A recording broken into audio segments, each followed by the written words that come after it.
Janë bërë disa ditë prej kur Prishtina u bë shtëpi e dytë për boksierin nga Durrësi, Graciano Shoshi. Është vetëm 14 vjeçar, por numëron disa tituj si boksier kampion në Shqipëri.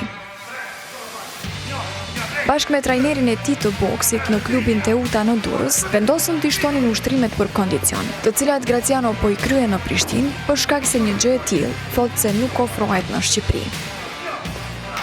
Si fillim boksin nica 6 vjeç, si dëshire babit tim. Ai më shtyu të futem këtë sport, ku hyra në klubin e boksit Teuta në Durrës, që aty nisi eksperjenca ime në boks, ku me trajnerin e Ton Kikri vazhdum punën, edhe ku shpalla kampion Shqipëria për herë të parë në 2024, kampion Shqipëria për herë të dytë në 2025, boksier më i mirë i Shqipërisë në 2025, pashtu këtë vit jam shpallur edhe medalist nga Kampionatin Evropian U15, e cili është hera parë në historinë e boksit, në 35 vjet të historisë së boksit, që për moshat U15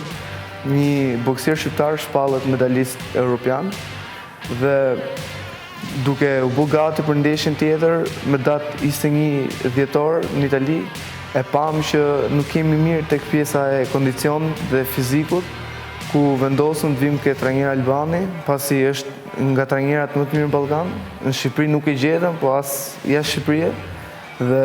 kam ardhur këtu për një seancë servitore 10 ditore, ku ndihem shumë mirë edhe besoj që do vazhdoj prapë shërbitjen dhe akoma do ndihem akoma më mirë, gati për ndeshjen tjetër me datë 21 dhjetor. Graciano thotë se shpesh boksierët shihen si të ashpër për shkak të llojit të sportit që e ushtrojnë. Por sipas tij, boksi te ta krijon qetësi, aq sa i bën të duken krejt ndryshe nga paraqitjet në ring. Boksi më ka qetësu shumë, edhe jo unë, po çdo boksier është më i qetë se çdo njeri tjetër, pasi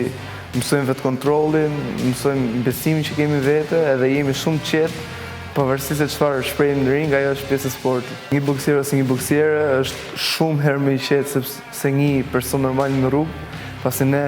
dim vetë kontrolin dhe dim të përmbahemi, edhe nuk kemi njerëz që përzihemi në rrugë,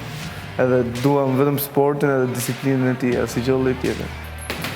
Rutina e ditëve të 14 vjeçarit është krejt e përqendruar në boks, në stërvitje 2 herë në ditë, ushqim strikt e gjumë. Pavarësisht kohës së kufizuar për argëtim, ai sportet u rekomandon të gjithë moshatarëve. Zgjohem herët mëngjes, vazhdoj me ushqimin, vinë stërvitje me profesor Albanin, mbarojmë stërvitjen, shkoj në shtëpi, pushoj pak, ushqehem përsëri, pushoj përsëri, vi prapë në stërvitjen e masdites. Vazhdojmë prapë në stërvitje dhe prapë ushqim dhe gjumë. Gjithë dita ime është stërvitje, ushqim dhe gjumë, asnjë lloj gjëje tjetër. Ne kemi të ndaluar me mos me majtë regjim, me hongur ushqim të përshëndetshëm, pasi edhe pse bashkëmoshatarët e mi nuk janë si unë, po unë tani e kam zgjedhur këtë sport edhe përderisa pretendoj të arrijm majat, e kam zgjedhur këtë rrugë dhe do vazhdoj të jem kështu. Me trajnerin Albani kemi punuar shumë, sidomos për pjesën e këmbëve, balancës, ku sporti, edhe pse boksi është një sport që goditet me grushta, këmbët janë kryesorët, 70% e punës vjen nga këmbët, edhe me trajnerin Albani kemi punuar shumë për këmbët dhe do vazhdojmë të punojmë akoma, edhe besoj se me punën e tij, bashkë me punën e profesorit të boksit, edhe me mbështetjen e babit, mund të fitojmë me datë 21 dhjetor, po ashtu dhe me datë 28 dhjetor në Tiranë. I ftoj gjithë që të merren me sportin e boksit dhe jo vetëm, pasi më bën mirë përshëndetjen, edhe çai ke energji të këqija i shkarkon komplet në sport, edhe nuk e pse merresh me gjona të këqija në rrugë jashtë, ku mund të shkarkosh në sport shumë lehtësisht. Dursaku po ushtron me trajnerin Alban Toproshi, i cili thotë se pavarësisht se boksi është sport i përqendruar në goditje me duar, shpejtësia e lëvizjeve në këmbë është kyçe sipas tij. Them drejtën, me Gracianon kam filluar rreth 4-5 ditë në cili ka nga shteti i Durrësit, i Shqipërisë këtot, edhe kam filluar fazën përgatitore kur përmungon te rasti i Gracianit përmungon pjesa këmbëve, pjesa borkut, shpejtësia, koordinimi, frymëmarrja gjatë vrapimit e kështu me radhë. Çka më duhet te Graciano është, them edhe më parë për shkak se faktin që te Graciano më duhet 2 herë ditë e kum aranzhu paktën 2 seancë në ditë intensive, me të për faktin që nëse më bëjmë një seancë në ditë, me që ne ka shumë afër fundit dhe torit, atëherë është për mua është e pamjaftueshme përgatitje fizike me një herë. Nëse marrim të 2 seanca gjatë ditës, atëherë muj minimizu përgatitjen fizike të cilin nuk e ka Graciano në këtë rast. Unë shpresoj që me Graciano ne duke bërë një punë të mirë, edhe pse në vijnë kohë, është kohë e shkurt, mirë po këtë kohë që kam përmunduna mi realizu ashtu si s'dim më së mirë për këtë sportist, për këtë talent. Po sportista vinë